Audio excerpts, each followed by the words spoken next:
to Red Eyes Radio. My name is Henrik, and it's a pleasure to have you with us today. Our website is redeyescreations.com. That's the place to go for more radio, more news, video interviews, films, links, and other resources that hopefully will expand your point of view and add some new neural pathways to your thinking mechanism.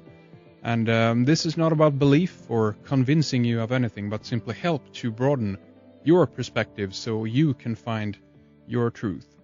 And today we have Freeman with us on the show to help us to broaden our perspective and to point out that other, often unseen dimension in events that take place on this planet. And it was back in April 2008 that we had him with us last time. At that point, we talked about Freeman's trip down to South America, and today I know that we're going to go on some more adventures, maybe not as far in the geographical sense, but definitely in the realm of thoughts and ideas.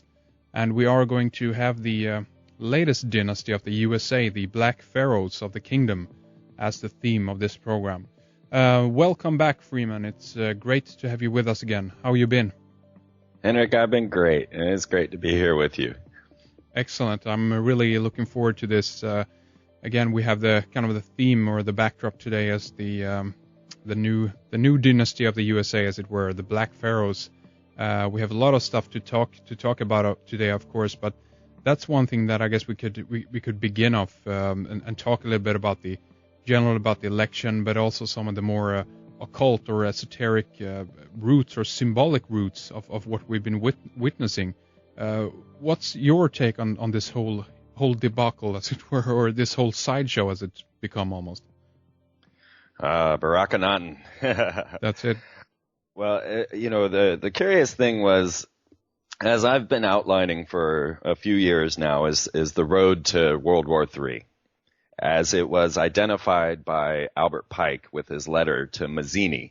And of course, Mazzini is the one that put M in mafia. But these are, Freemasonic men. These are occult orders. And so once you start to realize that our nation, many nations, have been founded on these occult principles, and that the people running things, directing things, guiding things, and creating things all live within that occult mindset, then you start to see that a lot of things that we consider quite normal or like laws, politics, legislation, are actually based in the occult, because this is where they come from. So when I began looking at this picture and I started to see, like, when I predicted 9/11, this was looking at this prospect of World War III coming. This was an attempt to see how they would set up the hearts and minds of the American people prior to bringing on the World War. So as I watched them bring down Bill Clinton, and they brought him down with the Monica Lewinsky scandal. Mm-hmm. Now, we all knew this was strange because there was so many of our presidents have had affairs, and they've always covered it up. They don't put this out in the public, but then all of a sudden they bring Bill Clinton in front of everyone for a few hours and make that poor man squirm in his seat and turn purple when asked about inserting a cigar into Monica Lewinsky, and, called for these impeachment trials. So to me, this was absurd. It was something that they did not do to any other former president. So this was obviously a psychological warfare operation. And its purpose was to lower our ideal of the man, the president. So we were looking at this man of the people, Bill Clinton, the saxophone player, Saturday Night Live, great guy. And then they bring him down and they destroy all of our hopes and ideals of having this man of the people in office. And so to me, this was a key sign, a keynote in this whole psychological warfare. So looking at it, I said, well, okay, what would they do next? And obviously the next step would be to force a president into office, because then this would be attacking the very system. So first you attack the man, which is disheartening the people. Then you attack the system, which further disheartens the people. So I said, this man W that they're talking about is going to be forced into office, and he will be the last American president. Mm-hmm.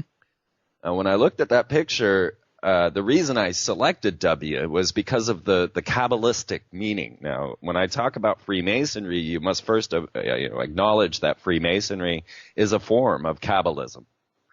And therefore, all of your associations need to go back to Hebrew. Mm. And that's when you start to get the code, and that's when you start to figure things out. And in Hebrew, this letter, W, equals 6 and 6 in Hebrew. And this 66 is the number of the fallen ones. It's the number of the dark side. In Kabbalism, it's blatantly said. So when we look at like Volkswagen's logo, you see it's two V's interlaced. So it has the 666, but then you cross the two V's, making a third 6, and you have 666 in Volkswagen. Mm. Or if you look at Philips 66, and you see that it has 6 points on the crest. So you have the coded 66, again, the VV, but then 6 points with a mysterious 666. So I'm following this type of thinking, and that's what highlighted W for me. So I said, that's going to be the man. They're going to force him into office. And sure enough, that's exactly what happened. Mm. And they then, of course, made all the story known about Jeb Bush in Florida forcing it. But this was more of the psychological warfare. This was more to alert the people that they had just been duped. They wanted you to be angry.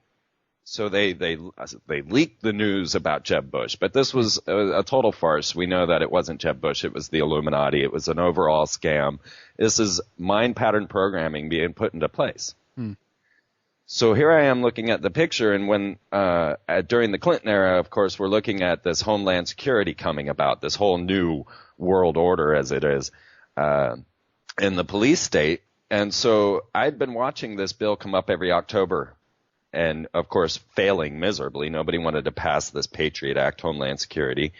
But when W was railroaded into office, I knew that would be the time. And so, of course, then 9/11 occurred. And I predicted this date using HW's announcement of the New World Order for the first time publicly on 9/11/1990. Mm-hmm. And then you can couple this with, which I can no longer find this data, but the cornerstones for the Twin Towers were dated to 9/11. The cornerstone for the Pentagon you can find is absolutely dated to 9/11. Mm-hmm. That's true. And so I looked into that number a bit and came to the conclusions of its Luciferian connection, skipping the hermaphroditic number 10 and going to 11. 9 to 11 is skipping God, basically, which is like a Luciferian ideal. So that might be the symbolism of 9/11. I'm still, I take it and I throw it into Kabbalism and I see what I get. Right. Because that's what we're dealing with. Yes. So we're watching this whole process of this coming of World War III as outlined by Albert Pike. And next thing we know, we get through W, and I had said he would be the last American president. Now, I didn't realize how literal I was going to have to take my own prediction, because here comes Barack Obama, a non-American citizen, or at least not proven to be an American citizen.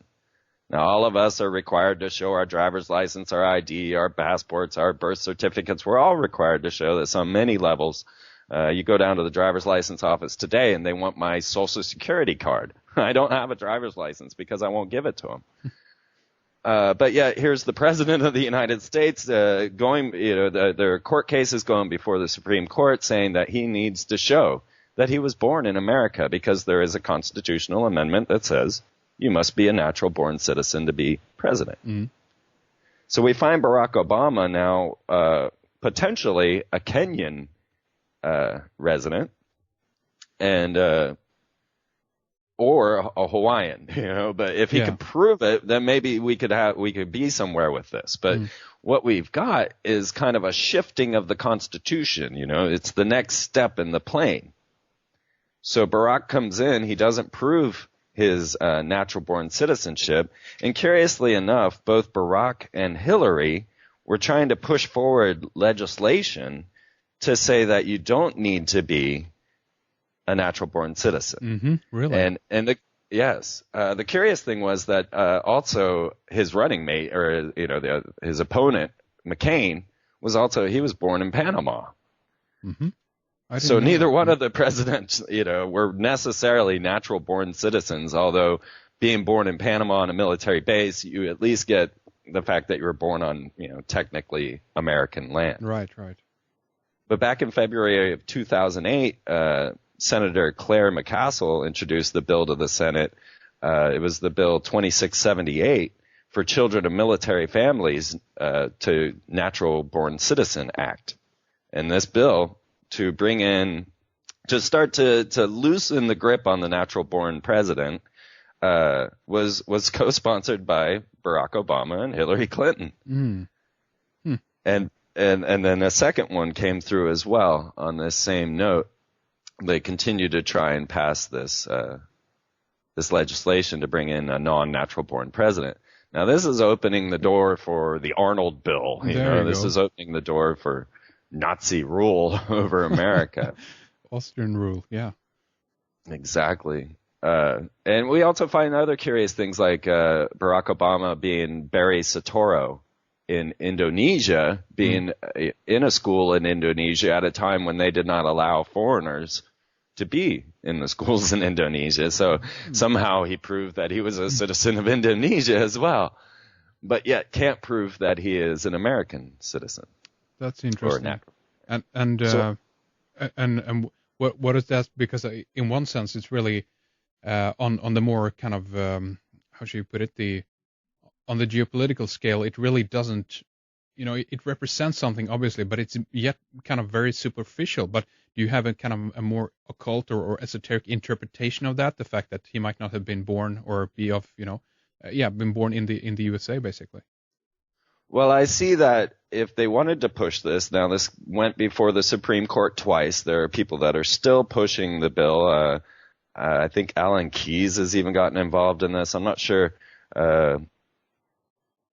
But what we see is that now we've got this man out in front of us, the first black American president. Everybody's all excited. They've got their Obama goggles on.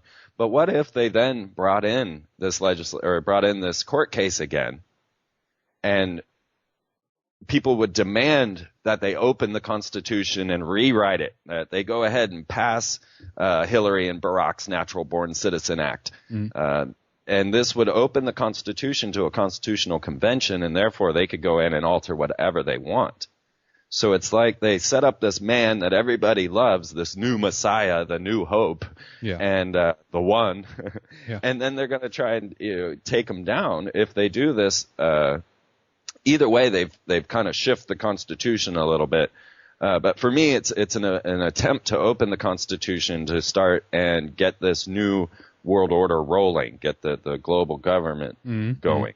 Interesting. And I get this idea of this it's been very much talked about that Obama is the first what they call the global president, meaning that he comes from he's more kind of multicultural in that sense as well, and he's more like he's a little bit all over the place, his origins as it were, and it's also the idea of the what do you call it, someone who comes in and take over the kingdom, as it were. Like if we reference this back to Egypt later on, we can tie that in with this whole idea that someone from the outside is coming in a sense, and taking over, inheriting the kingdom, as it were. What's your take on that? Exactly. Yeah. Well, it goes on because Barack becomes unconstitutional a second time. So in case this first one of him, his natural born citizenship wasn't good enough, then Barack flubs the inauguration or the oath. Yes. With Chief Justice John Roberts. And so this spurs that they have to go into secret, go in behind locked doors, without the news, without the public, and retake the oath. So now we don't know who this oath was taken to or what it was said, because it was done behind closed doors. And then the president comes out and says, well, I didn't have my Bible with me, but the oath is still binding anyway. I know, sorry to cut you off, Freeman, but I know that the BBC published allegedly a mobile phone recording of the oath taken.